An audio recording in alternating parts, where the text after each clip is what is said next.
I'm attempting to create a new world record. The longest time in which one has written a short story every day. Why am I doing this? Don't ask me. Anyway, hope you enjoyed today's instalment. 21. Sacrifice. The vision of 1,000 dead invaded the backs of my eyes. A scattered battleground of bodies upon an ashen and grey expanse, unilluminated by the moon. I couldn't let it happen. I could feel the weight of all their lives upon my shoulders, the weight of the very sky itself. I opened my eyes and looked out upon the reddened expanse before me. On the horizon, a small spread of trees populated the foot of a mountain, a plateau that rose, elevated from the section of the country I stood upon. It was the early hours of the morning, so it would be a couple hours before the resistance arrived. Thousands would die. I probably wouldn't. I raised my hand, trembling, stabilizing it by kneading it into my chest. I clutched the fabric of my cloth in that hand, bringing it to my lips. I let it smother them for a couple moments before shakily kissing it back. I love humanity. I love my people. I felt that more than I felt a desire to keep on living. It was such a strong emotion, one so horribly vast and spectacular that my heart simply couldn't contain it. As general, I had a responsibility to the resistance, but more and more, as our cause was slowly whittled down, I realised that this was hopeless. It was all hopeless. And what mattered more than a squabble over land was the sanctity of human life. "What are you doing here so early?" "Unarmed at that," a voice said, to my far left. I turned, a sudden burst of energy erupting in my heartbeat, pushing along blood at the speed of cavalry. There, standing amidst the clearing, was a solitary man, short, yet not stout, rather thin, with an even thinner yet fuller jaw to accompany his wild and frizzy amalgamation of hair and the sharp look in his eyes. He wore a small, easy smile, and spread his arms open as if to greet me. "Who are you?" I asked. "You speak our dialect. You're not one of them, I take it?" "Oh no, no, I couldn't possibly be." His voice was silky smooth, soothing even. "I was here to observe the conclusion to this latest move enacted on this grandiose chessboard." "Are you now?" I let the tension in my muscles release, looking away, towards the dark skyline.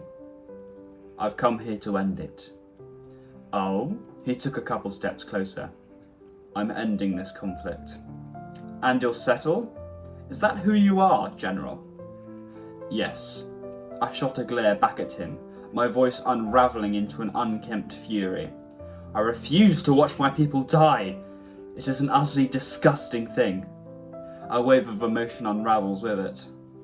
I bring my hands, still trembling, towards my face, covering my eyes with them. I must look pitiful. The greatest of sinners are those who send others to die for a cause that they don't get to decide. But they agree with you, don't they? Their fellow recusants combating oppression. Their children. They don't know what all this means. I release my head from my hands and merely stare down at them. I'm grown. I've seen war. I have scars. My voice is low, deep, trembling. I don't wish that upon anyone else, not even those who wish to usurp us of our land. The man let the silence crystallise between us. He looked off into the distance, his hair waving idly in the early morning wind. "So what is it that you would do?" he asked.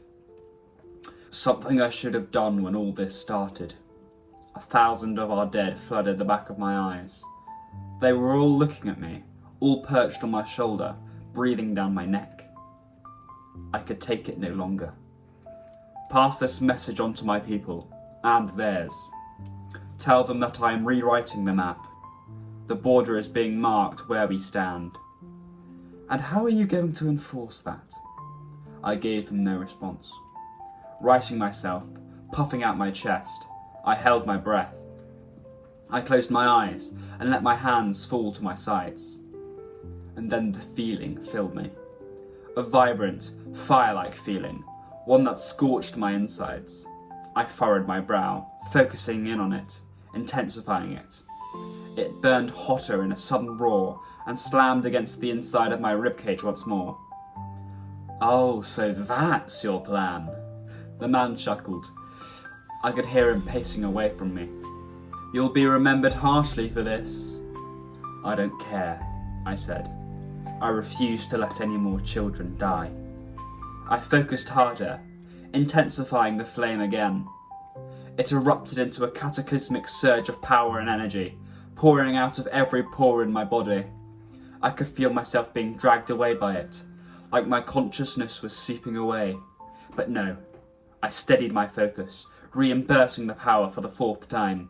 The flame grew horrendously hot, maddeningly furious in its rage in my gut. But I pushed through it, intensifying it once more. And then it was all washed away, in a great, deep, indomitable blue. And in the place of the field I had stood upon, a scar emerged upon the earth, grey, like a tear in the earth's flesh. A tear flutters out of my eye in the blast, before my consciousness recedes, dissipates,